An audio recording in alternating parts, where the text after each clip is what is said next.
ओम सत, ओम सत, ओम सत। आज आप लोगों को उपदेश देंगे देवी देवता और भूत प्रेतों के विषय में, क्योंकि पूरा दुनिया में यानी पूरा विश्व में किसी न किसी बहाने हर जगह पूजा तो भूत प्रेतों की देवी देवताओं का होता है।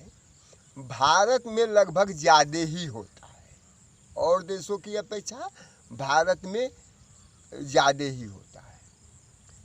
कोई ज़माना था, 100 साल अभी नहीं हुआ, कि घर घर में पूजे जाते थे और घर घर में ये सोखा ओझाओं का चक्कर था। लेकिन अभी कुछ कम हो गया है। जैसे समाज आगे बढ़ा है ऐसे सुधार हो रहा है।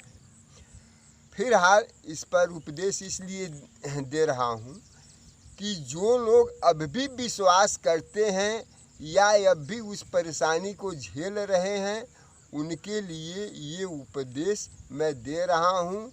वो इस पर मनन चिंतन करके अपने को सुधार में लाएं। देखिए, ये देवी देवता भूत प्रेत सूक्ष्म लोक की आत्माएं हैं। सूक्ष्म लोक, इस ज्ञान में आने पर ही पता चलेगा कि सूक्ष्म लोक क्या है।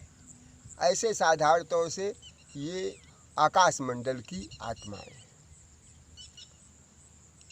तो सबसे ऊपर ये सभी मानव जानते हैं, सभी आत्माएं जानती हैं कि परमात्मा होते हैं।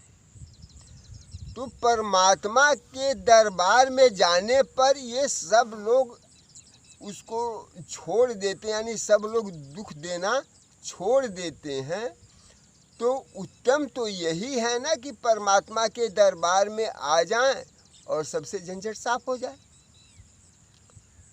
परमात्मा के दरबार में आने के लिए वो जो पहले उपदेश में 7 नियम बताए हैं, वो 7 नियम का पालन करना चाहिए और जोग लगाना चाहिए।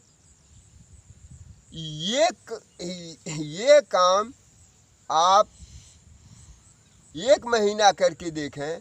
यदि न फायदा होता हो तो फिर मेरे को वो क्या क्रिटिसाइज करें, यानी मेरे ऊपर जो है आरोप लगाएं।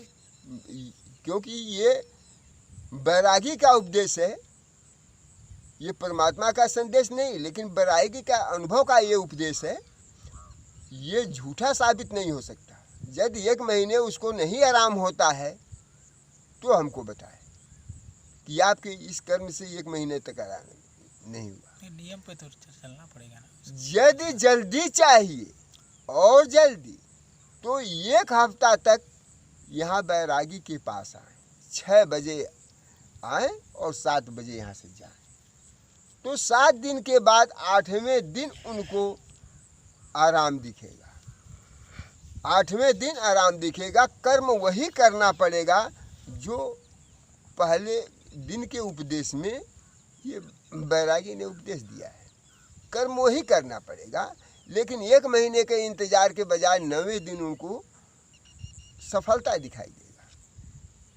उससे कम चाहते हैं 1 दिन में तो दृढ़ प्रतिज्ञा हो जाए कि ये 7 नियम हम पूरे जीवन पालन करेंगे।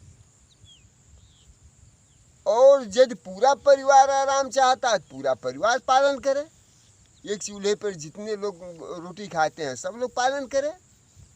और 1 दिन में आराम होने के लिए जितने भी ये विश्व में ओझा सोखा हैं, सबको ले करके मेरे पास आए और ये जितने भूत प्रेत हैं दुनिया के, इस बैरागी के पास रख दें। 1 दिन में आराम हो जाएंगी। वही काम करना पड़ेगा। 7 नियम का पालन तो करना पड़ेगा, लेकिन जो सोखा ओझा उनको परेशानी से निपटने के लिए बताते हैं, वो बराबर के कल्याण है कि 1 दिन में कल्याण हो जाएगा। ला करके लोग हमारे पास रख दें इस बैरागी कुटी पर, हम उनको जोग सिखा दें। उन भूतों प्रेतों को जोग सिखाएंगे। क्योंकि परमात्मा को वो लोग भी तो मानता है, वो भी देवी देवता परमात्मा को मानता है। यानी देवी दुर्गा क्यों नहीं हो, हनुमान जी क्यों नहीं हो, कलकत्ता की काली क्यों नहीं हो, उनको वो ओझा सोखा ला करके यहाँ पर कुटी में रख दे, हम उनको योग सिखा देंगे, वो लोग भी जोगी बन जाएगा। क्या करना है, किसी को तकलीफ क्यों देगा लोग, उनको तकलीफ देने की क्या जरूरत है। बहुत पाएगा तो लवंग कपूर पा जाएगा वहाँ। अब ये दो बातें हैं, तीन बातें हैं, और तीन बातों पर जो भी करना चाहे, जो भी कल्याण की रास्ता अपनाए चाहे अपना लें। 7 नियम का पालन करना, जोग लगाना तो पड़ेगा, और दृढ़ प्रतिज्ञ होकर के ये पूरे समय करना पड़ेगा। इस लालच में न करें कि हम भूत प्रेत से कल्याण पा जाएंगे, इस लालच से न करें कि हमको देवी देवताओं से छुटकारा पड़ जाए, बल्कि इस वजह से करें कि हमको परमात्मा के दरबार में रहना चाहिए। अब तक मैं भटका हुआ आत्मा था, अभी परमात्मा हमको ज्ञान दें और अपने शरण में रख लें। ये सोच करके परमात्मा के दरबार में जाएं। यहाँ आने की ज़रूरत नहीं, परमात्मा का दरबार उनके अपने बिस्तर पर ही है, उनके घर में ही है। केवल 7 नियमों का पालन करना है। यहाँ आएंगे, थोड़ी सी हवा देते रहेंगे, ये बैरागी देता रहेगा, हिष्ट पुष्ट आत्मा होती रहेगी, सिर्फ इतना ही यहाँ होता है।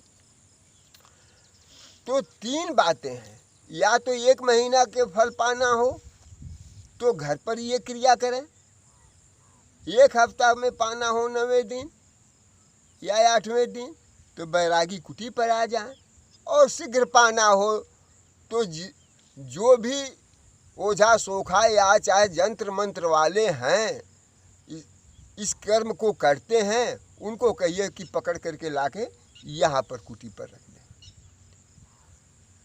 तो ये 3 बातें हैं। अब हमें देखें देवी देवता और भूत प्रेत क्या है। उनको कल्याण की बातें तो मैं बता दिया। अब देखिए देवी देवता भूत प्रेत क्या है। सूक्ष्म लोक की आत्माएं या परम धाम की आत्माएं, किसी आत्माओं के पास ये शारीरिक व्यवस्था नहीं है कर्म करने का। कर्म करने की व्यवस्था केवल इस शरीरी आत्माओं की है। शरीरी आत्माएं अपने कर्म को करके देवी देवता बनती हैं। देवता मीन्स देने वाला, देवी मीन्स भी देने वाला। स्त्रीलिंग पुल्लिंग बना दिया गया है एक ही आत्मा के दोनों कर्म है। वही देवी है, वही देवता है। आत्मा स्त्रीलिंग पुल्लिंग नहीं होती है। स्त्रीलिंग पुल्लिंग यानी स्त्री पुरुष ये शरीर होती है, ये सृष्टि को आगे चलाने के लिए। और आत्मा यानी प्राण में कोई अंतर भेद नहीं होता है। तो इस वही काली है, वही दुर्गा है, वही ब्राह्मण है, वही आत्मा सब कुछ है।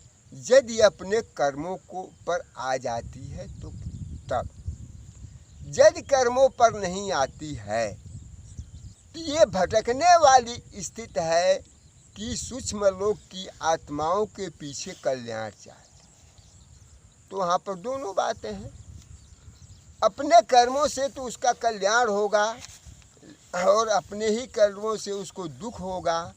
ये केवल बहाना होता है कि देवी देवता दुख दिया, देवी देवता सुख दिया। अपने कर्मों के अलावा वो अलग से दुख भी नहीं देंगे, अलग से सुख भी नहीं देंगे। थोड़ी सी वो अंदर की बातें हैं। ये सूक्ष्म लोक की कुछ ऐसी आत्माएं जो हरकत करती हैं, यानी जैसे मानव में भी कुछ हरकत वाली आत्माएं होती हैं जो शरीरधारी हैं, ऐसे ही सूक्ष्म लोक की आत्माएं भी कुछ हरकत करती हैं, यानी गलत व्यवहार करती हैं। तो आत्माओं को भटका देती है। अंतर यहाँ थोड़ी सी है, वो आत्माओं को थोड़ा सा भटका देती है, क्योंकि ये आत्मा पवित्र है और वो अपवित्र आत्मा होती हैं। वो आत्मा अपवित्र होती हैं जो प्रेत जोन की आत्माएं हैं। वो आकर के इनको अपवित्र करती हैं तो प्रॉब्लम में आत्मा पड़ जाती है। इतनी सी बात है। बाकी सब कर्म जो शरीरधारी आत्मा इसी के लिए है। तो यही आत्मा चूंकि अपने कर्मों के कर्म वही बताया गया है, जो पहले दिन के उपदेश है वही आत्मा के कर्म है, उसी से उसको सुख दुख मिलना है। ज़्यादा विस्तार में जाने के लिए इस बैरागी के उपदेश को देखा कर। तो अपने कर्मों के बल पर ही इसको सुखी और दुखी होना पड़ता है। अपने कर्मों के बल पर ही ये देवी देवता बनती है। जो देवी देवता शरीरी थे वो यदि मरने के बाद भी आकाश मंडल में अभी हों तो भी उनके पास ऐसी व्यवस्था नहीं है कि इन आत्माओं, जो शरीरधारी आत्माएं हैं, इनके लिए कुछ विशेष कर पाएं। यदि कोई ऐसी आत्माएं आकाश मंडल में भ्रमित है जिसको चोला नहीं मिला, यानी ये शरीर नहीं मिला, अभी वो भ्रमित है, विचरित है, तो भी उसके पास ऐसी व्यवस्था नहीं है कि हमारे प्रार्थना को सुन करके हमारे लिए कुछ कर सके। ऐसी बात नहीं है। केवल उसके पास इतनी ही व्यवस्था है कि कोई पवित्र आत्मा टच करती है तो उसको वो हटा देगी, क्योंकि उनकी दुनिया अलग है। इतना ही वो कर सकती हैं, उनको वो वहाँ से हटा देगी, इतने ही वो कर्म कर सकती। जहाँ तक ये धार कपूर लोग चढ़ाते हैं या किसी बलि बकरा देते हैं, इसका उनसे कुछ लेना देना नहीं होता। सिर्फ वो मान जाती हैं कि हमारे ये अनुयायी हैं, यानी हमारे पीछे ये सुख चाहते हैं, हमारी मान सम्मान रखते हैं, इतना ही है। बाकी जब तक किसी की शरीर धारण नहीं करेंगे तब तक उसका गंध भी उनको नहीं मिलेगा। उनका गंध भी शरीर धारण करेंगे तभी मिलेगा। उस तरह से तो इतना ही है कि वो समझ जाती हैं कि ये आत्माएं हमको मानती हैं, मानते हैं, लेकिन वो खुश नहीं हैं उन आत्माओं से, क्योंकि कर्म वो भी चाहती हैं और कर्म ये आत्माएं करती नहीं हैं। कर्म अटेंडम करती हैं और नहा धो करके चली जाती हैं, पैसा लेकर के धार कपूर खरीदती हैं या कुछ भेंट घाट जितना हो सकता है उसको चढ़ावा दे देती हैं। ये उनको स्वीकार नहीं है, ये जबरदस्ती चढ़ावा है। उनको प्रेम का उपहार ही स्वीकार है।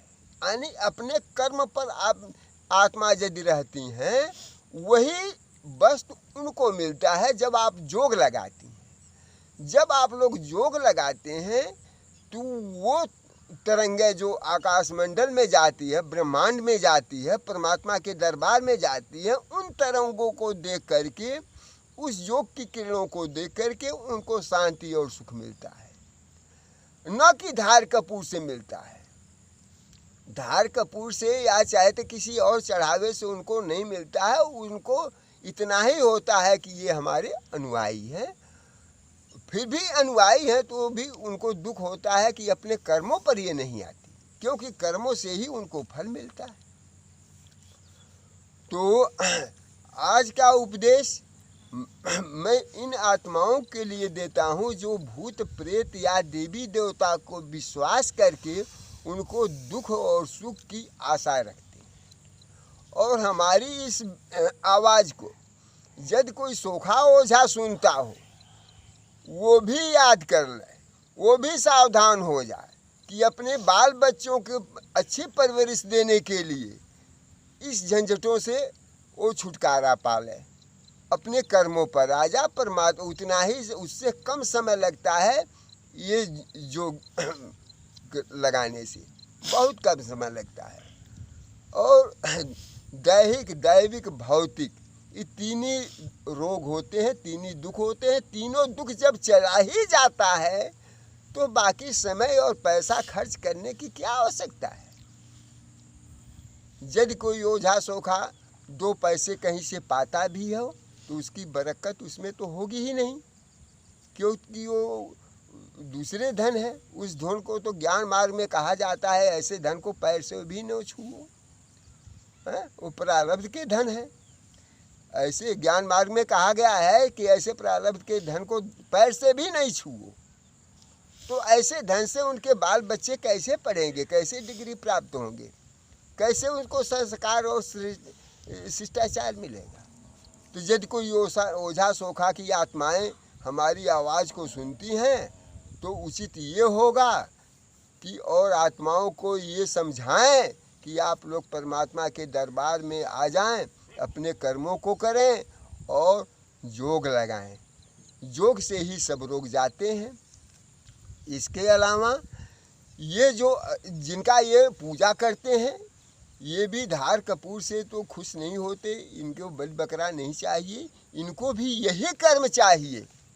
जो कर्म ये बैरागी बताते हैं वही कर्म चाहिए। बाकी जो आकाश मंडल में क्या कर्म है उन लोगों का, उनको भी वो भी लोग यही चाहती हैं। और जो आकाश मंडल की ये आत्माएं हमारी आवाज़ सुन रही हैं, हाथ जोड़ के खड़े मत होइए, हमारी आवाज़ को सुनिए। आप लोग भी अपने कर्मों पर आ जाइए, आप लोग कर्मों पर आ जाइए। ये जो शरीरधारी आत्माएं हैं उनको आप लोग कष्ट मत दीजिए, उनको कष्ट मत दीजिए। ऐसे आप लोग भी कितने समय से ऐसे भटकती रही हैं, भटकती रहेंगी। ले डाउन हो जाइए, शांत हो जाइए, शांत होकर के अपने अपने रास्ते पर पड़े रहिए, अपने अपने जगह पर पड़े रहिए, तब ये शरीर मिलेगी। ऐसे प्रकृति आप लोगों को शरीर देने वाली नहीं है। ये आत्माएं क्या देंगी, ये तो खुद ही भटकी हुई हैं कि 2 पैसे लगा करके समय लगा करके आपके पीछे पड़ी हुई हैं और आप लोग ऐसे ही खुश हैं। तो ऐसे ही दुख और सुख आपके भी ऊपर पड़ा रहेगा। आप लोग इनका पीछा छोड़ करके खुद अस्थाई हो जाइए, सुखी रहेंगी। तो ये दोनों के लिए यही बातें हैं। जैसे शरीरधारी आत्माएं भटक रही हैं तैसे वो भी आकाश मंडल की आत्माएं भटक रही हैं। न तो इनको सुख शांति है न तो उनको सुख शांति है। ये उनका पीछा छोड़ दें, वो इनका पीछा छोड़ दें, दोनों परमात्मा के दरबार में आ जाएं तो सुख शांति मिलेगा। उसके अलावा कोई सुख शांति नहीं है। उनका कोई कर्म नहीं है तो ले डाउन हो जाए, यानी बिल्कुल निश्चिंत होकर के पड़े रहें, इसके पीछे मत भटकें। और ये जो शरीरधारी आत्माएं हैं इनके पास तो सुविधा है, अपने कर्मों पर आ जाए, अपने कर्मों को जाने और ये अपने कर्मों पर आकर के बिल्कुल योग में लग जाए, हमेशा परमात्मा के दरबारी हो जाएं। इनको कोई दूसरा कर्म नहीं है, जहाँ पर हैं तहाँ पर अपने परिवार में रहें। अरे वो ज़माना वो समय भूल जाएं। जो लोग कहते हैं कि योगी आत्माएं ये कंदराओं में रहती हैं या परिवार छोड़ करके रहती हैं, मेरे को परमात्मा ने आदेश दिया है, निर्देशित किया है, संदेश भेजा है कि ये योग हर आत्माओं को बता दीजिए। हर आत्माएं जहाँ पर हैं, जिस हिसाब में है, जिस परिस्थिति में है, अपना योग लगा सकती हैं। यहाँ तक कि हॉस्पिटल में जज पड़ी हैं वो भी आत्माएं योग लगा सकती हैं, न बैठे तो भी लगा सकती हैं। केवल वो 7 नियम को पालन करना है। तब ये वीडियो अनाउंसमेंट किया। तो आज भूत प्रेत और देवी देवताओं पर मैं उपदेश दिया। जो इसके चक्कर में पड़े रहती हैं आत्माएं, वो शरीरधारी हैं तो भी योग साधना में आ जाएं, अपने 7 नियम को पालन करके सुखिया रहें। जो ओझा सोखा है वो भी प्रारब्ध धन पर वो न लालच न करें, वो उनके कर्म उनके फायदे की नहीं है। क्योंकि उसको कहा गया है कि जब पैर से नहीं छूना है तो उसको किस काम के आएगा, वो काम के नहीं आएगा, जैसे आएगा स्वप्नवत जाएगा। और जो अधोगति की आत्माएं हैं ये विचलित हैं, वो हाथ जोड़ करके खड़ा होने की ज़रूरत नहीं है। वो उनका काम ये है, नहीं उनके पास कर्म है तो बिल्कुल शांत हो जाए, कोई इन आत्माओं को टच ना करें। वो अपने ही आत्माएं ये भी वो शांत हो जाएंगी। आज का उपदेश इतना ही, फिर आगे और करेंगे। ओम शक्ति, ओम शक्ति, ओम शक्ति।